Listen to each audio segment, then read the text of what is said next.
بسم الله الرحمن الرحيم. عن سلمة رضي الله تعالى عنها قالت قال رسول الله صلى الله تعالى عليه وسلم لا يحب عليا منافق ولا يبغضه مؤمن. رواہ الترمذی۔ نبی کریم صلی اللہ علیہ وسلم نے ارشاد فرمایا، منافق شخص علی سے محبت نہیں رکھتا اور سچا مومن علی سے بغض نہیں رکھتا۔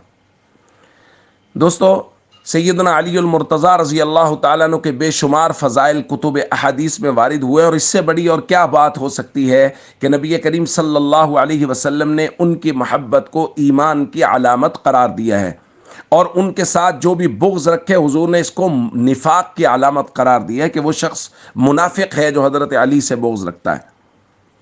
دوستو، یہ بات تو طے ہے کہ حضرت علی رضی اللہ تعالیٰ عنہ کا نام سن کے، ان کے فضائل سن کے ایک مومن کا دل خوش ہو جاتا ہے، شاد ہو جاتا ہے مومن کا دل جب حضرت علی رضی اللہ تعالیٰ عنہ کا نام اور ان کے فضائل بیان کیے جاتے ہیں۔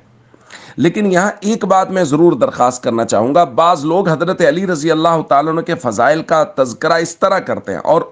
ایسے فضائل بیان کرنے کی کوشش کرتے ہیں جو اللہ کے نبی صلی اللہ علیہ وسلم نے بیان نہیں فرمائے، کہ ان کے فضائل بیان کرتے کرتے ان کو انبیاء سے افضل قرار دے دیا، نبی پاک صلی اللہ علیہ وسلم سے ان کا رتبہ بڑھانے کی کوشش کر دی، اور بسا اوقات تو بعض لوگ ایسے فضائل بیان کرنے کی کوشش کرتے ہیں حضرت علی رضی اللہ تعالیٰ عنہ کے کہ ان کو اللہ کے برابر درجہ الوہیت میں پہنچانے کی کوشش کرتے ہیں۔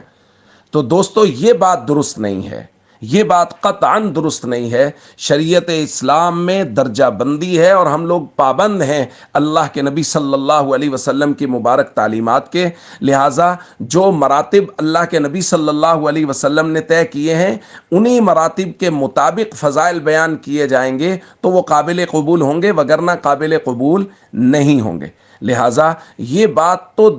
گانٹھ باندھ لیجئے کہ حضرت علی رضی اللہ تعالیٰ عنہ کی محبت وہ ایمان کی علامت ہے اور ان کا بغض وہ نفاق کی علامت ہے۔ لہذا ہمیشہ سچے دل سے حضرت علی رضی اللہ تعالیٰ عنہ سے محبت کیجئے، اور جب آپ کا نام آئے تو ہمارا چہرہ مسکرائے، ہمارا دل خوش ہو جائے کہ نبی کریم صلی اللہ علیہ وسلم کے بھائی کا تذکرہ ہوا، نبی کریم صلی اللہ علیہ وسلم کے محبوب کا تذکرہ ہوا، اور سب سے بڑی بات نبی کریم صلی اللہ علیہ وسلم کے مبارک صحابی کا تذکرہ ہوا۔ السلام علیکم ورحمۃ اللہ وبرکاتہ۔